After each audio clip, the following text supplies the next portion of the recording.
Hello everyone! For today, we are going to cook seafood chowder, my favorite, using our newest cookware from Saladmaster, the limited edition 6-quart roaster. And it's available until March 31, 2022.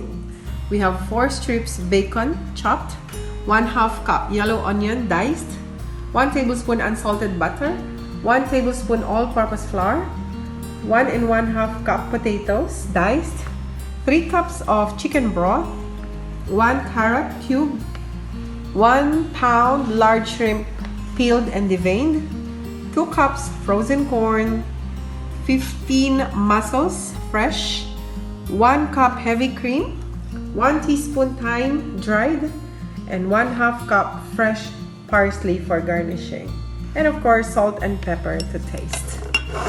Okay, so let's start. The first thing we need to do is to heat up the cookware and we will fry our bacon. No need to use oil.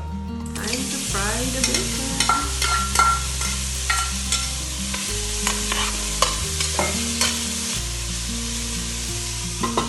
Okay, once it's brown and crispy, try to transfer in a small bowl. Now, it's time to put our butter.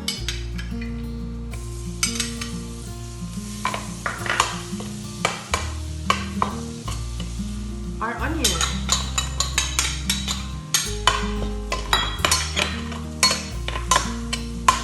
Let's just wait about 1 minute.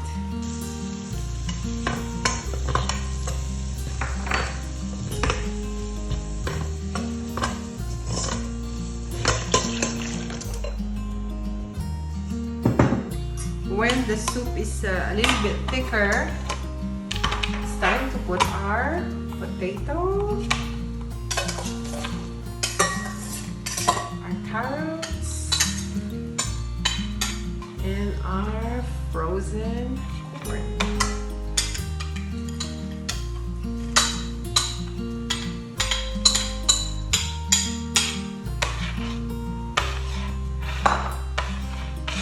So we will just have to wait till all the vegetables are cooked, about 8 to 10 minutes before we add the other ingredients.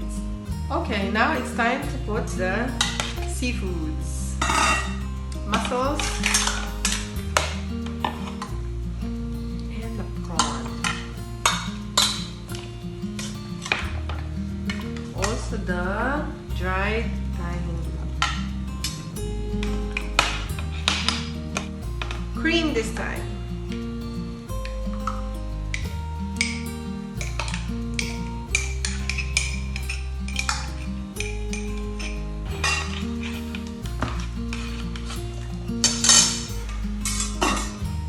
Okay, we are going to add a little bit of cornstarch dissolved in water to thicken the sauce a little bit.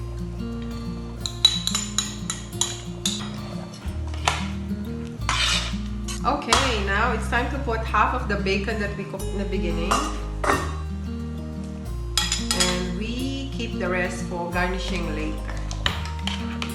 And of course, a little bit of salt and pepper to taste.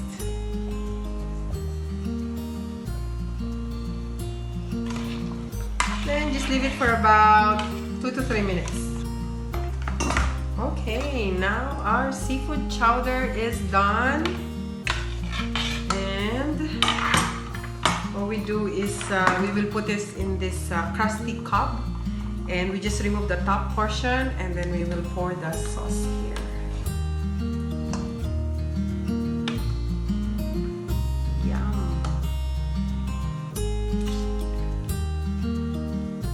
This is perfect if your friends are coming over.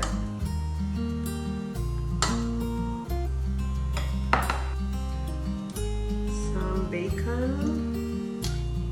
For garnishing, let's put this mussel here and add some parsley. And here we go. This is our seafood chowder, cooked in our 6-quart limited edition. Only available for a limited time. So what are you waiting for? Thanks for watching!